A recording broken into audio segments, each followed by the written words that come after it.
la historia de un hombre llamado Karl Bushby, un ex paracaidista que salió de Chile en el año 1998 con la meta de caminar hasta su casa en Inglaterra. Literalmente caminar. Este hombre llamado Karl Bushby dice que se propuso llegar hasta su tierra caminando, una travesía. Dice que cruzó 25 países sin vehículos. Su viaje de 27 años lo llevó a superar selvas, desiertos, burocracia, se encontró con la pandemia, también pasó momentos difíciles por economía, asuntos climáticos, y dice que después de todo ese tiempo, de toda esta travesía, curiosamente en el año 2025, a sus 56 años, tras casi 3 décadas de estar en este caminar, se encontró en Estambul, Turquía, a más de 4.200 kilómetros de su hogar en Inglaterra. Esto evidenciando que el viaje mismo reemplazó la meta final. En otras palabras, la historia de este hombre que propone un viaje, dice que lo comenzó con un objetivo: llegaré hasta Inglaterra caminando. Y comienza a hacerlo, pero diferentes circunstancias climáticas, económicas, de salud, gubernamentales, de pandemia, todo eso, de alguna manera lo fue desviando del camino, a tal punto que no llegó a Inglaterra, sino que se encontró a 4.200 kilómetros de su tierra natal. Interesante, cómo alguien puede comenzar con un viaje, con un objetivo, pero permitir que las circunstancias en el camino lo desvíen de ese punto a donde la persona quiere llegar. Vamos a compartir una enseñanza y te felicito por traer la Biblia, por tomar apuntes. Si tomáramos apuntes e hiciéramos de esta enseñanza insumos para nuestro altar familiar, ¿cuánto aprenderíamos de demás?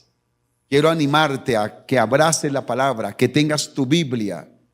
Hoy hemos tenido mucha Biblia digital, pero te animo a que tengas tu Biblia física.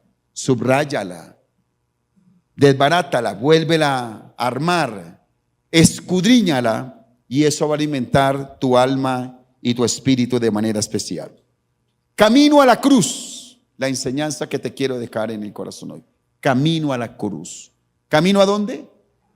Camino a la cruz. Quiero que le prestes atención a esto. Camino a la cruz.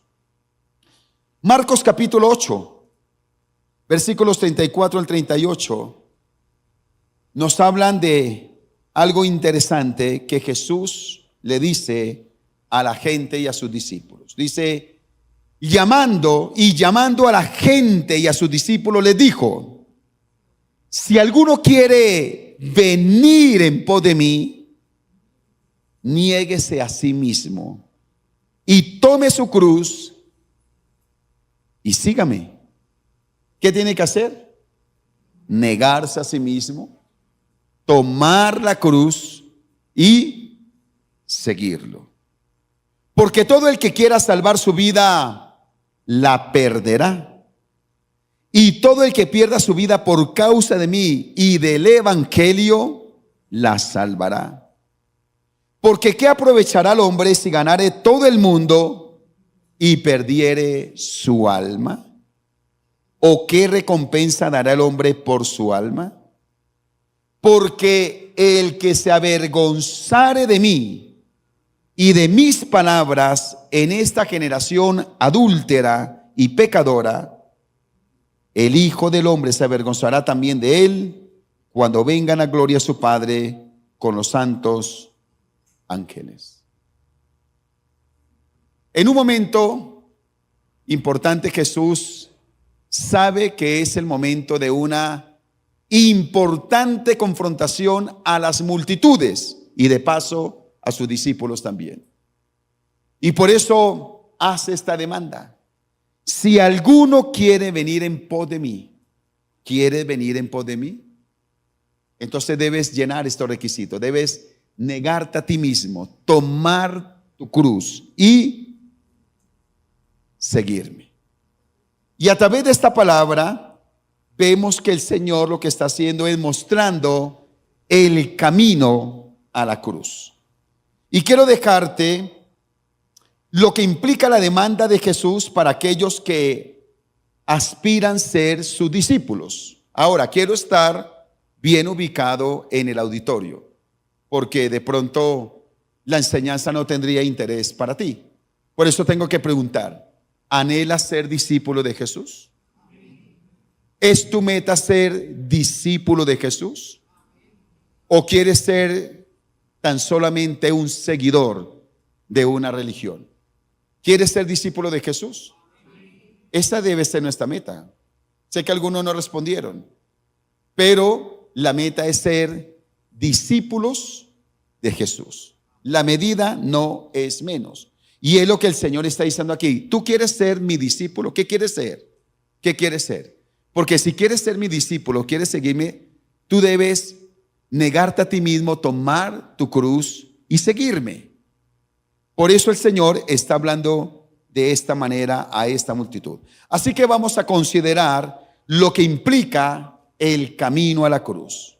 Lo primero que te quiero hablar es la propuesta del Maestro. Di conmigo, la propuesta del Maestro. Y tenemos que tomar el contexto de este mismo evangelio en el capítulo 3, versículos 13 y 14, donde dice la palabra que Jesús, después de haber orado, y según Lucas, después de haber pasado la noche orando, Jesús llamó a los que él quiso.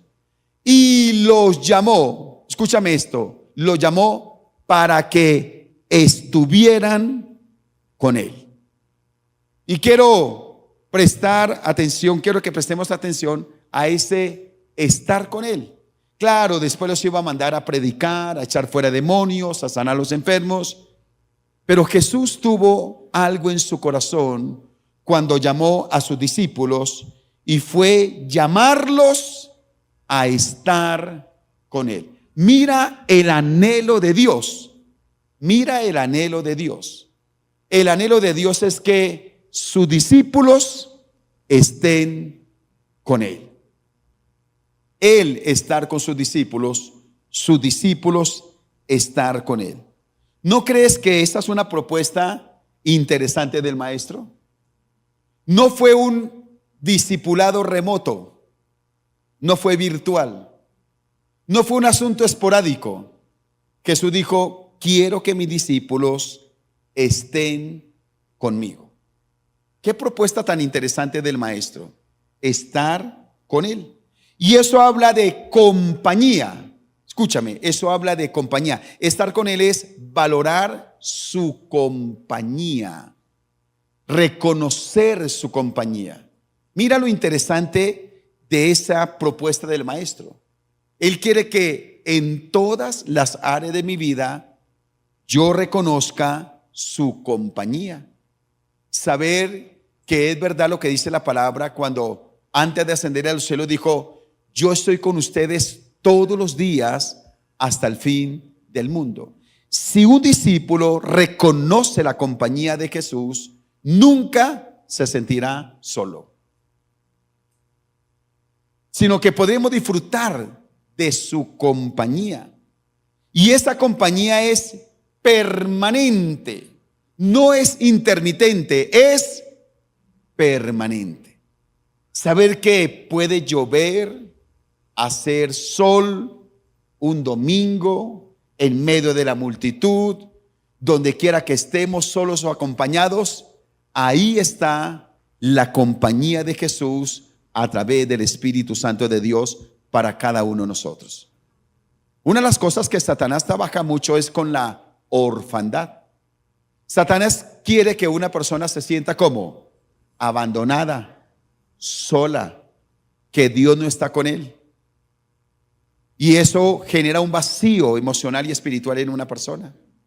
Pero mira cómo dice que su compañía es permanente. Él quiere estar con nosotros permanentemente. Y también quiere estar con nosotros de principio a fin.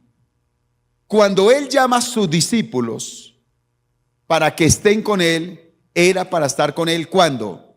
Siempre.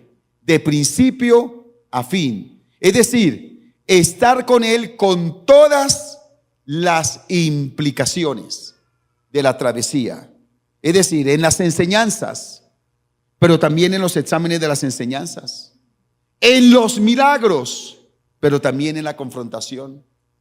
Estar con Él en los reconocimientos, pero también en las persecuciones. Estar con Él ¿cuándo? En todo momento y en toda etapa de la vida. Permanentemente. No sé si alguna vez has tenido la oportunidad de conocer a una persona, llamémosla así, utilitarista, interesada. ¿Has sentido que alguien se te acerca por un interés y que una vez logra lo que quiere, te abandona? ¿Lo has sentido? Espero que tú no seas esa persona, porque podemos caer también en ese vacío, buscar a alguien por un interés. Y debemos tener cuidado porque así somos los seres humanos.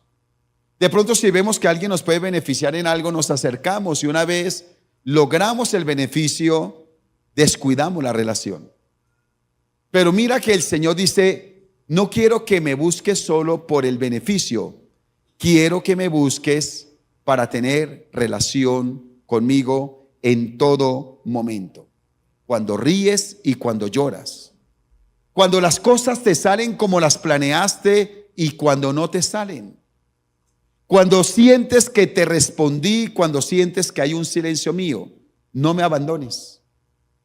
Yo quiero que tú como discípulo siempre estés conmigo. Y es el llamado que Dios te hace a ti y me hace a mí. Estemos con Él siempre. Desde este momento que conocimos al Señor hasta que Cristo nos llame a su presencia. Yo no sé cuándo el Señor te va a llamar a su presencia. Puede que sea dentro de mucho tiempo. Como puede que sea dentro de poco tiempo. ¿Qué tal que aquí entre nosotros hay alguien que el Señor lo vaya a llamar antes de que termine este año, por ejemplo? Podría ser yo, cualquiera. Y uno a veces lo ve como trágico, ¿no? Anhelamos ver la gloria de Dios, pero no queremos morir. El Señor nos va a llamar a su presencia. Pero mira cómo Dios quiere que hasta el último instante adoremos la presencia del Señor. Que no descuidemos nuestra compañía o la compañía de Él en nuestra vida. No sé si te conté alguna vez que estuvimos en un hospital y esa escena yo no la olvido. Recién que comenzaba el ministerio por allá unos 33, 34 años atrás, fuimos al cancerológico. Y había allí un hombre de unos 33 años en las últimas. Y el hombre nos rogaba que oráramos por él para que no se muriera. Y yo nunca tenía una experiencia como esta tan cruda porque el Espíritu de Dios vino y dio una palabra. Y le dijo, te rescaté a tus 17 años y te llamé para que estuvieras conmigo y te llamé para que me sirvieras, pero menospreciaste mi gracia. Te volví a llamar a los 24 años y sabes que te sané y te bendije, pero volviste a menospreciar mi gracia. Y la palabra del Señor fue, no jugarás más conmigo, te voy a cortar. Y el hombre murió. El Señor lo había rescatado a los 17 años, lo había llamado y el hombre volvió atrás. Vino una enfermedad a los 24 años. Señor, ahora sí, ahora sí. Y el Señor lo volvió a sanar. Y una vez sano, menospreció la compañía divina otra vez. Y cuando nosotros fuimos, Era la tercera vez diciendo, ahora sí, si Dios me da una oportunidad, ahora sí, ahora sí. El Señor dijo, no, ya no más, no vas a jugar conmigo. Porque con Dios no se juega. Le puedes decir al que está al lado, con Dios no se juega. Dile, con Dios no se juega. Dios es misericordioso, Dios es bueno, pero Dios también es fuego consumidor. Como todo papá, los que somos papás, como todo papá ama, cuida, disfruta a los hijos, bendice a los hijos, pero los papás también nos ponemos bravos. ¿Es así o no es así? También nos ponemos bravos. No hagamos poner bravo a papá Dios, sino que disfrutemos ¿qué? De esta propuesta, la propuesta del maestro, un llamado a estar con Él. ¿Cuál es la meta de mi familia? Estar con Él. Asegúrate que tu familia esté con Él.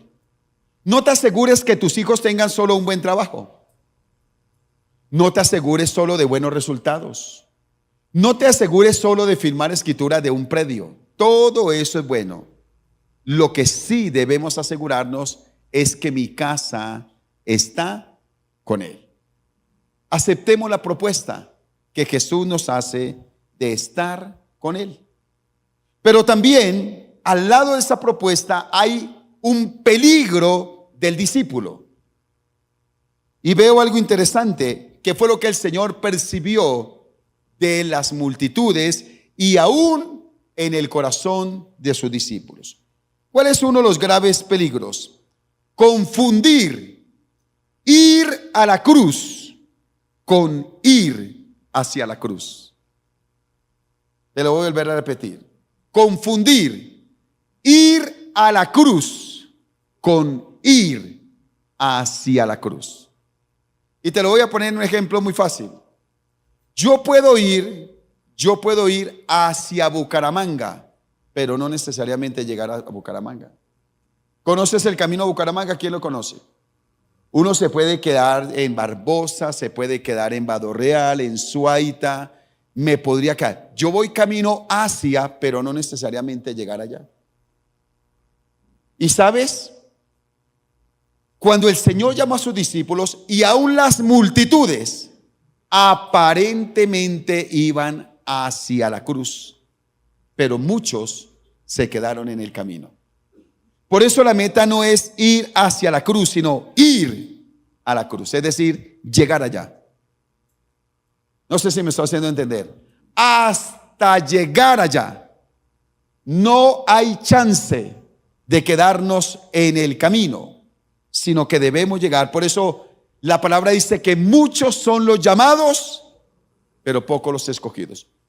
¿Quiénes seguían a Jesús? Multitudes, 12 discípulos, chicaneaban de muchas cosas, pero ¿quién llegó a la cruz? Jesús y su discípulo amado Juan. ¿Dónde estaban los demás? Cuando vino un apretón de situación, muchos dejaron de ir a la cruz. Se detuvieron en el camino.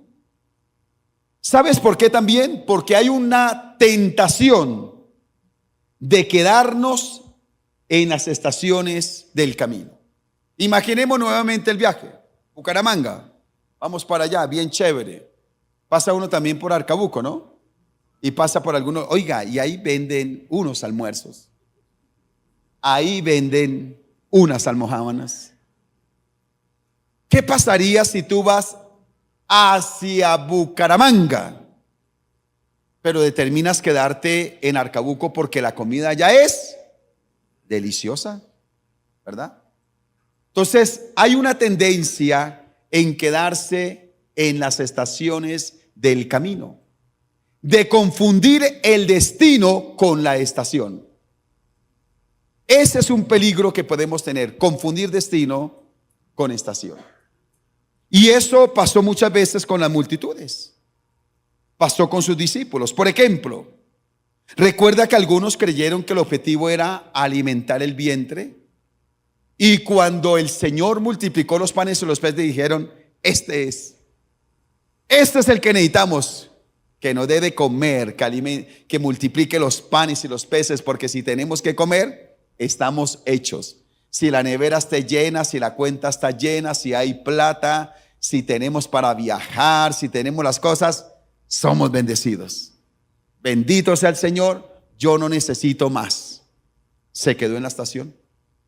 Pero ¿qué hizo Jesús con esa multitud de 15,000 personas? Los confrontó. ¿Por qué me siguen ustedes? ¿Ustedes por qué me siguen? Y esa sería una pregunta interesante para cada uno de nosotros. ¿Tú por qué sigues a Jesús? ¿Sabías que algunos siguen a Jesús por miedo al infierno? Otros siguen a Jesús por los panes y los peces. Pero dijo, no me sigan por los panes y los peces. Síganme porque yo soy el pan de vida.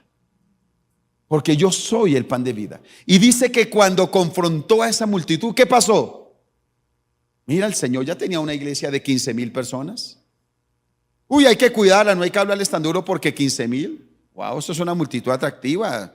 Ya es una multitud representativa como para poner en el Facebook, para poner en las redes sociales. Wow, la iglesia de 15,000. Y hay que hablar despacito porque si no se van y entonces no, ¿quién va a diezmar y cómo se va a sostener la obra? El Señor no tuvo reparo de nada de eso. ¿Qué hizo con la multitud? La confrontó. Ustedes creyeron que la meta era seguirme por la estación de los panes y los peces, pero tienen que seguirme porque yo soy el pan de vida. ¿Y qué pasó? Una iglesia de 15,000 personas pasó a ser una iglesia de 12. Qué mal pastor Jesús, ¿no? Qué mal líder. Le quedaron solo 12. Pero lo curioso es que él no se asustó, sino que también confrontó a los 12. ¿Y qué le dijo? Si ustedes también se quieren ir, váyanse. Yo no tengo problema. Oiga, qué carácter de Jesús como pastor. Qué claridad de su misión. Porque el Señor no quiere seguidores que se queden en las estaciones, sino discípulos que van camino a la cruz. Camino a la cruz. Mira otra estación, el monte de la transfiguración. ¡Wow! El Señor lleva a Pedro, a Juan, a Jacobo, los lleva al monte de la transfiguración. ¡Qué revelación de la gloria de Dios! ¿Y qué dijo Pedro? Señor, 3 enramadas. ¿Y cómo nos da tentación de hacer enramadas para quedarnos en el confort de la paz y la tranquilidad que me produce el Evangelio? Esa paz y esa tranquilidad. ¿Y sabes que ese es el Evangelio que muchos están buscando?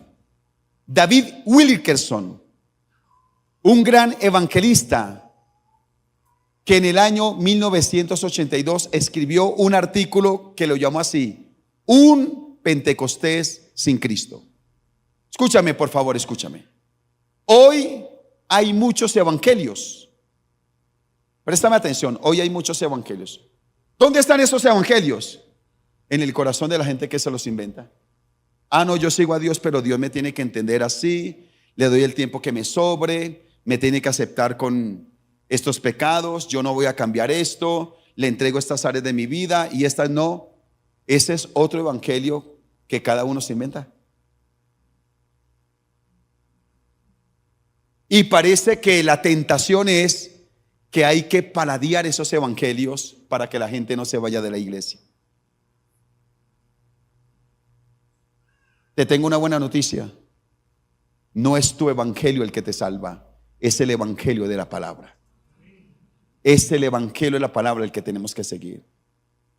No podemos ser niños caprichosos, inventándonos evangelios a nuestra manera, con nuestras manías, nuestros pecados y nuestras condiciones, para que Dios nos soporte y nos ame de esa manera. Te tengo una noticia: ese no es el evangelio de la palabra. No es Dios sujetándote a ti, eres tú y tu casa sujetándote a Dios. Por eso mira lo interesante: enramadas, bienestar, aleluya. No, hay que hablarle pasito a ese hermano. No, este hermano está en un pecado, pero no hay que decirle porque pronto se pone bravo y se va. Perdóname, perdóname. Pero no estamos para lidiar con el pecado de una persona, sino para decirle que Cristo le ama, pero que lo que está haciendo está mal, que es pecado delante de Dios. Claro, entonces para que no le ponga, no hay que decirle que es pecado, sino que es un error. Hay que tener cuidado, que sea más prudente, ¿no? El Señor, ¿qué hizo con esta multitud? La confrontó. No se queden en la estación de la transfiguración. No se queden en esa estación. La estación del estanque de Betesda. Mira, un hombre enfermo, 38 años. Y cómo el Señor lo sana después de 38 años de enfermedad. Él creyó que la meta principal era su sanidad. Y esta es una estación que muchos están buscando, la sanidad, el bienestar en su cuerpo. Y si acaso lo reciben, están totalmente bendecidos. Pero mira lo interesante, el Señor dice: no te puedes quedar en las estaciones. Necesitas llegar a la cruz. Porque si tú no llegas a la cruz, no has entendido el camino del discipulado. No has comprendido la razón especial de Dios. Y la meta nuestra, escúchame esto, es cuidar para que nuestra casa no se quede en las estaciones. ¿Por qué trabaja tu casa? ¿No te das cuenta que nuestras casas trabajan más por las estaciones que por la cruz? ¿Por qué madrugamos? ¿Por qué trasnochamos? ¿En dónde enfocamos todo nuestro esfuerzo? En hacer plata, pagar deudas, comprar esto, tener para esto. Estos son estaciones. Y no te digo que no seas administrador, pero mira cómo el peligro de quedarnos en las estaciones. Un seguidor se conforma en la estación. Un discípulo va camino a la cruz. Di amén a eso. Por eso te quiero decir lo último: el propósito del discipulado. Mira lo interesante: la propuesta del maestro, el peligro del discípulo, el propósito del discipulado. Y esta palabra propósito es objetivo, finalidad. ¿Hacia dónde se apunta? ¿Sabes cuál es el propósito del discipulado? Lo primero que tiene como propósito es la muerte. Di conmigo: la muerte. La muerte. Si no hay muerte, no hay discípulo. Si no hay muerte, no hay discípulo. Si alguno quiere seguir en pos de mí, ¿qué debe hacer? Negarse a sí mismo, tomar la cruz. La cruz es símbolo de muerte. Es símbolo de muerte. Y donde no hay cruz, no hay compromiso. No hay evangelio sin la cruz. No hay evangelio sin muerte. Porque es a través de la muerte en la cruz que nosotros vamos a tener la experiencia de recibir una nueva naturaleza. No te conformes con cambios de comportamiento y de conducta. Hay instituciones, Alcohólicos Anónimos, fundaciones, terapeutas, que nos podrían ayudar a nosotros a cambiar conductas, pero seguimos siendo los mismos pecadores. Hay terapias sin Dios y tú puedes dejar de fumar, tú puedes dejar de tomar, tú puedes dejar de ver pornografía, tú puedes dejar de hacer muchas cosas. Podrías dejar estas conductas, pero mientras tengas la misma naturaleza pecaminosa, no hay esperanza de vida eterna. Solo camino a la cruz, donde hay muerte, recibimos una nueva naturaleza. Y es la nueva naturaleza la que nos da la garantía de que somos discípulos de Jesús. No te conformes, escúchame, no nos salvamos por venir a un templo, ni por cantar unos cánticos. Yo te haría esta pregunta y quiero que la respondas con todo tu corazón. Si tú murieras esta noche, cosa que no va a pasar, bueno, no sé, no te lo puedo garantizar. Pero si tú te hubieras que morir esta noche, ¿estás seguro de tu salvación, de tu eternidad con Cristo Jesús? Levanta la mano si tú realmente estás seguro que eres salvo si murieras hoy. Levanta la mano. Levanta la mano. Levanta la mano. Nota que no todos. Y no te juzgo si no tienes la seguridad, pero para eso Dios te trajo hoy aquí.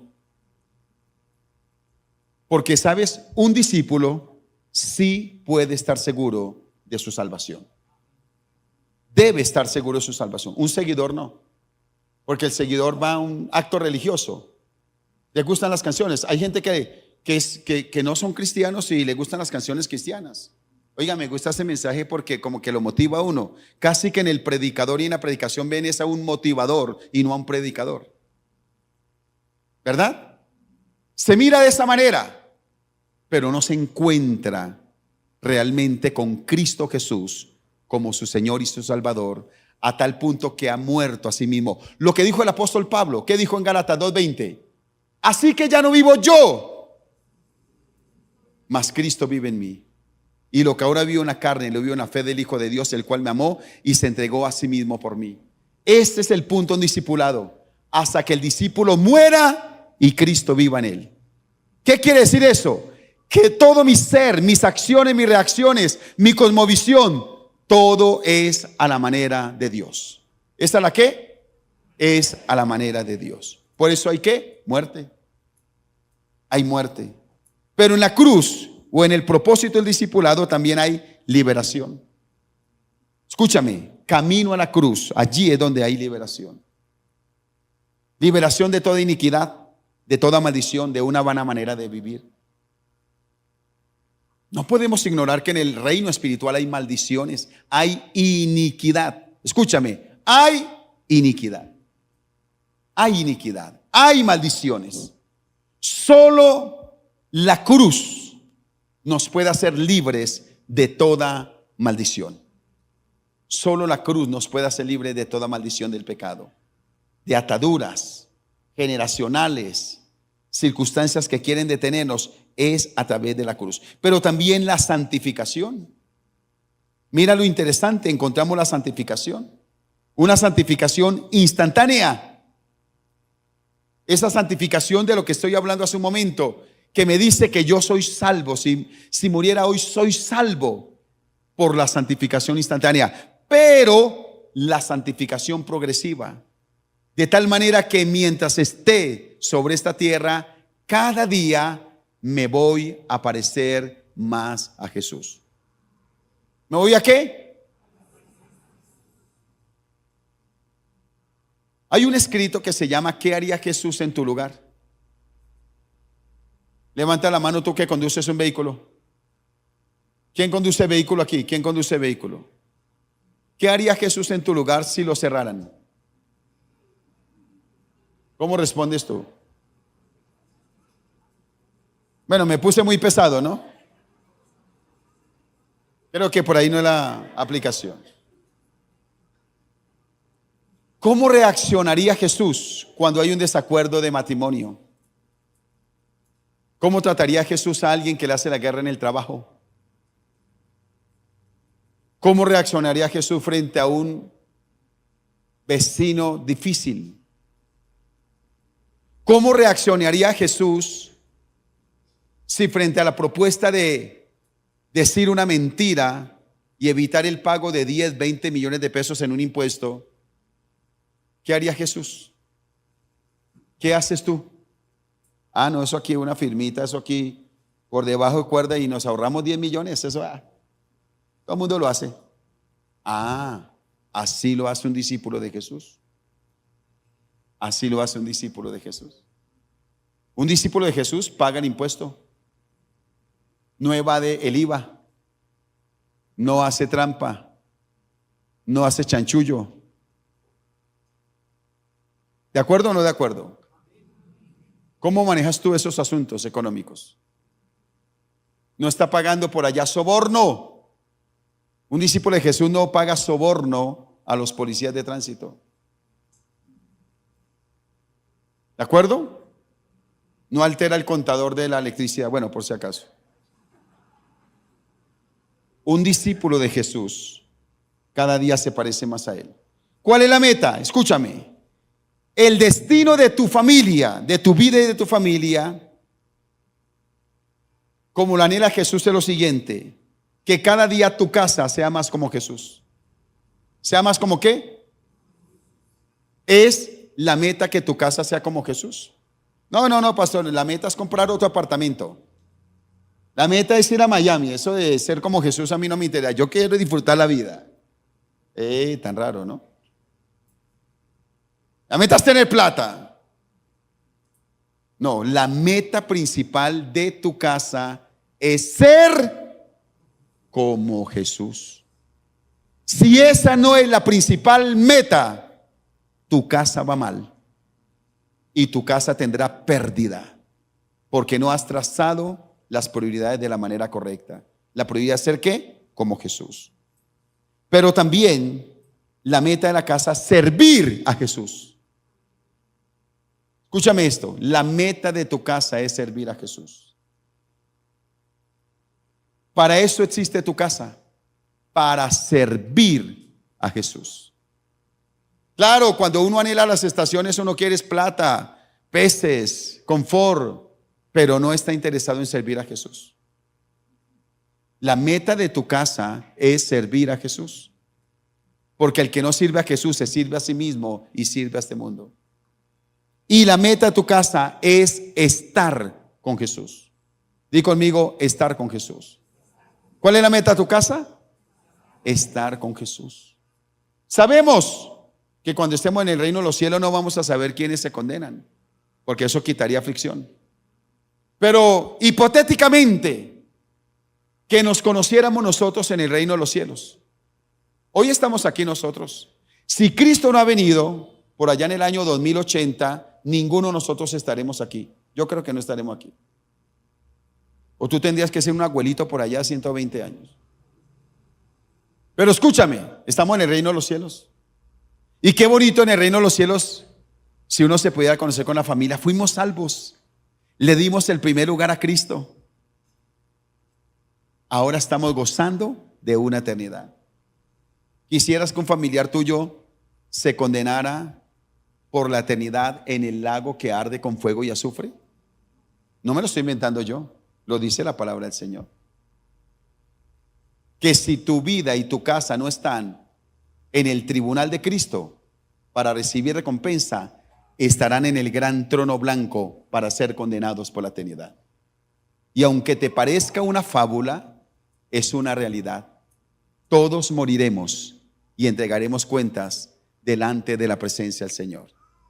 Di que este predicador está aburrido, que es manipulador. Di lo que quiera de mí, pero no puedes ignorar las palabras de Jesús. Tú le entregarás cuentas a Cristo Jesús por tu eternidad. ¿En dónde la quieres pasar? ¿En dónde quieres estar por la eternidad? Tú debes tomar la decisión. Eso no lo toma ni la tía María ni el tío Jacinto por ti. Es una decisión personal. Yo soy el que decido en dónde quiero estar por la eternidad. Camino a la cruz. La pregunta es, ¿camino a dónde vas tú? Camino a dónde va tu casa.